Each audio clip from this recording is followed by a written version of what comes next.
Hello, mathematicians. Today is Thursday, October the 1st, 2020. I am Miss Glad, and we are going to continue our learning with problem solving involving subtraction word problems.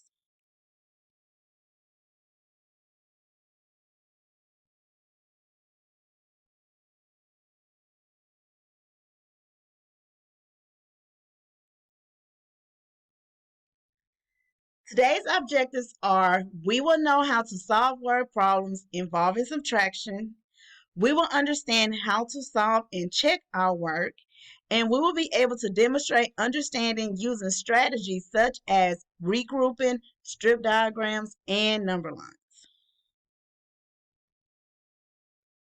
So yesterday, Miss Farias went over some action words or some math clues to help us to understand when we are going to subtract.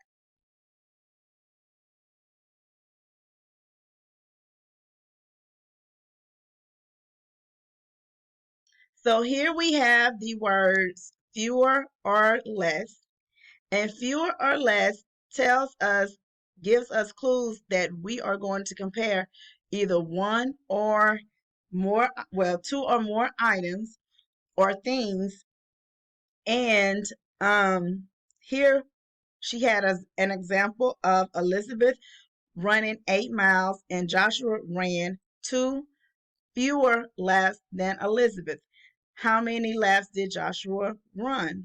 So here we know that Elizabeth ran 8 miles, and we also know that Joshua ran less miles, and it even tells us how many miles less or laps less than Elizabeth. So here we see our clues. We are trying to compare the number of miles that Elizabeth ran to the number of miles Joshua ran, and we know that Joshua ran fewer laps than Elizabeth. So fewer lets us know that we're looking for a number that is less than 8.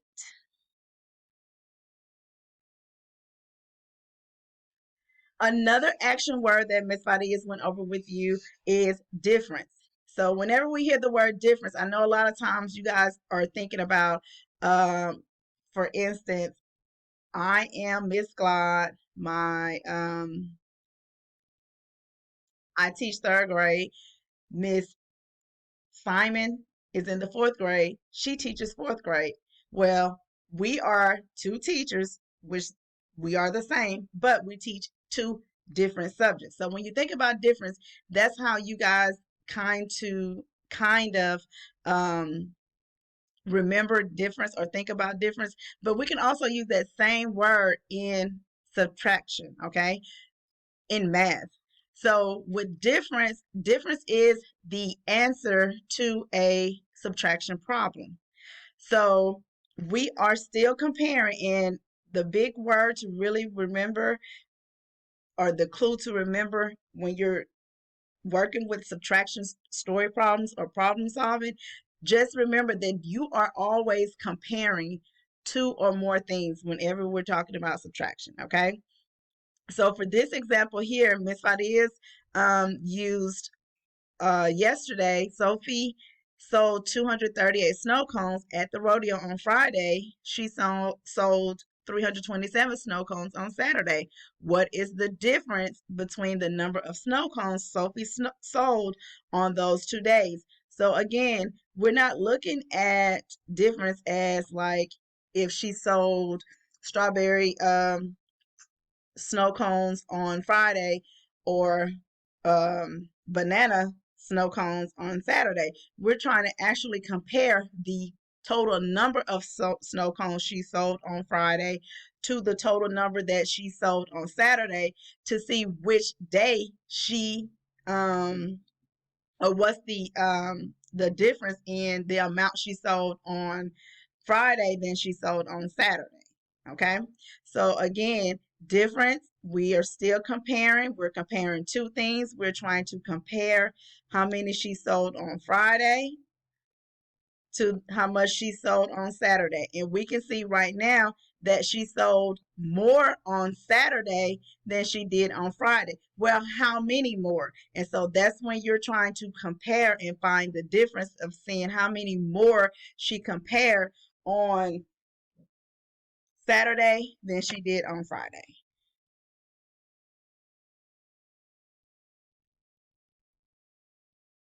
And so now this leads me to how many more. So whenever you see the word difference or you see a subtraction problem like the one that we just used with Sophie, you can also think about it and restate it in a way that makes sense to you or helps you to understand what the question is asking.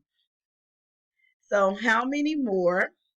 And again, we are still comparing. You're comparing two or more things.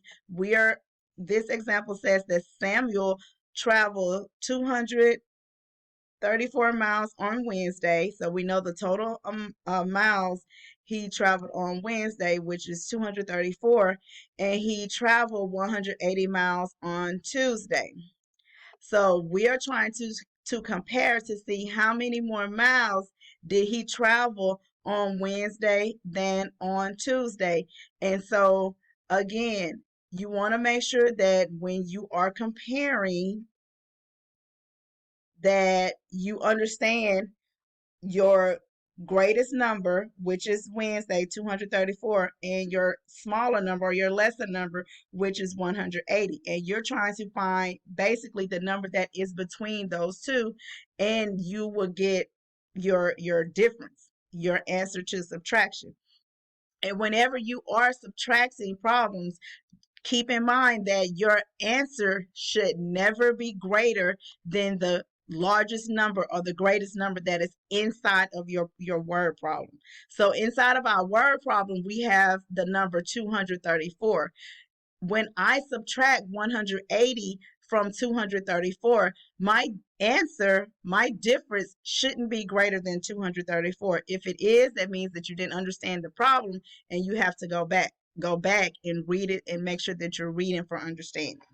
So whenever you see those action words, those action clues, how many more, then remember that we are going to compare. We are subtracting, we are trying to compare two or more things. Okay, so our next action word that Miss Fadiz went over with you guys is decrease by. So whenever you see the clue decrease by, again, you are subtracting. So the example says the number of candies Mario has sold from Monday to Tuesday has decreased by 16 candies. Okay. So if he sold 96 candies on Monday, and we're trying to figure out how much he sold on Tuesday, then we can simply again subtract. And what we're doing, we are trying to compare how many he sold on Monday than he did on Tuesday. And we know based on the action words in our problem that the number on Tuesday should be less than the number that was on Monday, which was 96. Okay. And again, since this is a comparison problem, we should not have our answer to be greater than 96 because 96 is the greatest number or the largest number that is in our problem. And so since we're trying to figure out how many he sold on Tuesday, our answer should be less than 96. Because if it's greater than 96, that means that we didn't understand the problem and we have to go back and make sure that we're reading for understanding.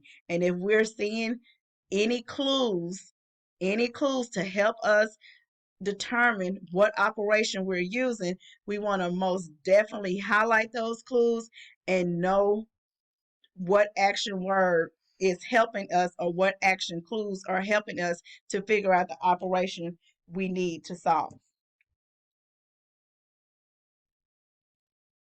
And just to go over some examples of strategies that we can use when we are subtracting, we can always use a strip diagram, okay?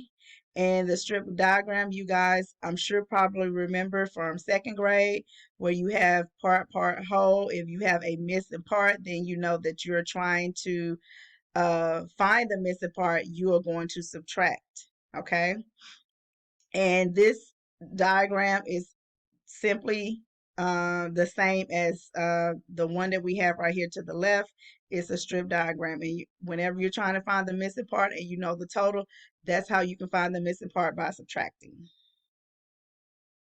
We can also use the algorithm. We can decompose numbers into smaller parts to help us with our computations, especially when we are having to regroup with subtraction. You can also use the regular standard algorithm when you want to subtract, and Ms. Glau will model that for you later on in the lesson. And also, we can use a number line to help us with our counting. And remember, if we are using a number line to help us with subtraction, we want to make sure that we are moving our numbers back to the left of our number line, because our numbers should be decreasing and not increasing. If we're moving to the right, then our numbers are increasing. But if you're moving to the left of your number line, as you can see here in the example, the numbers are decreasing. And so that's the direction you want to make sure that you're moving when you are using the strategy of a number line to help solve for subtraction problems.